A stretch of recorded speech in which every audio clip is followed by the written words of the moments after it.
Dans cette édition, la venue hier matin de Marisol Touraine, la ministre de la Santé.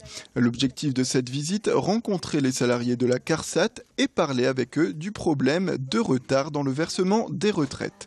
Un problème qui avait fait apparaître des situations d'urgence chez plus de 10 000 bénéficiaires en début d'année. Aujourd'hui, 10 000 dossiers restent à traiter. La ministre a ainsi fait état du lancement du droit opposable à la retraite en vigueur dès le 1er septembre.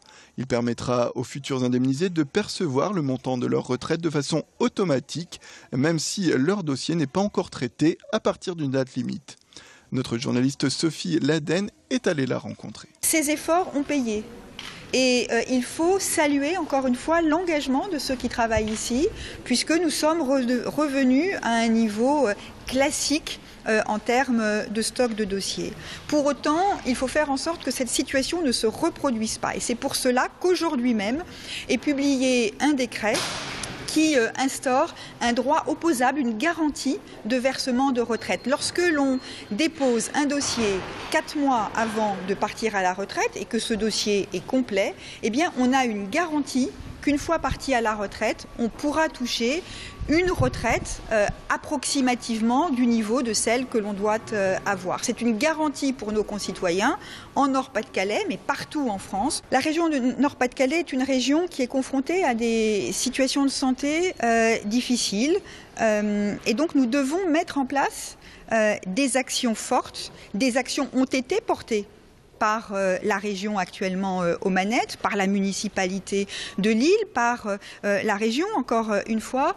Nous devons faire en sorte de tout mettre en place pour réduire les inégalités de santé. Il y a donc une exigence politique, une exigence morale à faire en sorte que ce travail puisse se poursuivre et ce travail se poursuivra par le rassemblement.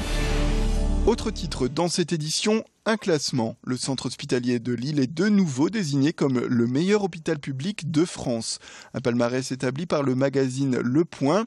La 18e édition de ce palmarès réunit les 50 meilleurs hôpitaux publics étudiés pour la qualité de leur spécialité médicale ou chirurgicale. Pour figurer au classement final de ce palmarès indépendant, un établissement doit fournir un service médical et chirurgical complet. Les établissements spécialisés en sont donc écartés. De son côté, Martine Aubry, la présidente du conseil de surveillance du CHRU de Lille, se félicite de ce classement. Elle met en avant la qualité des soins et l'accompagnement des malades ainsi que le professionnalisme des équipes. Des tranchées ont été creusées depuis le mois de juin le long des espaces verts de Wavrin.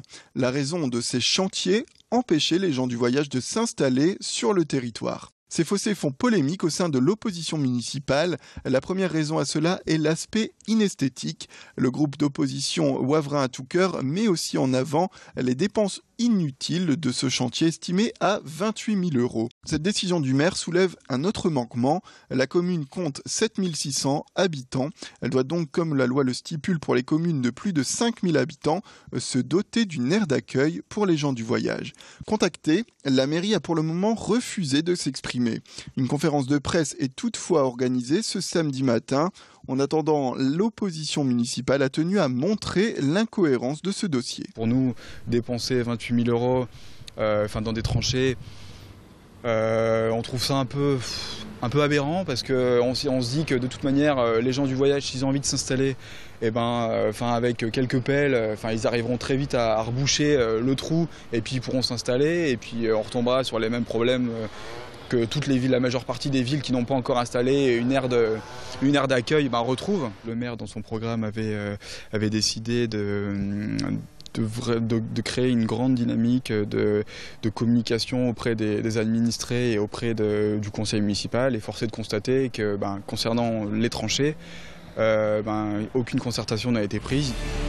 Depuis le 1er juillet, la métropole européenne de Lille a pris la compétence en matière de promotion du tourisme, le tout dans le cadre de la loi de modernisation de l'action publique territoriale et d'affirmation des métropoles. À cette occasion, de nouvelles offres touristiques sont proposées aux visiteurs. Parmi elles, cet été, les curieux ont pu suivre le circuit intitulé « L'histoire d'une métropole », un parcours à travers 25 points d'intérêt, de l'hôtel de la Renaissance au stade Pierre-Mauroy, en passant par le LAM. Le parcours dure 3 heures et peut accueillir jusqu'à 7 personnes. Le but est de susciter l'envie des touristes de passage de revenir dans la région pour visiter les lieux présentés.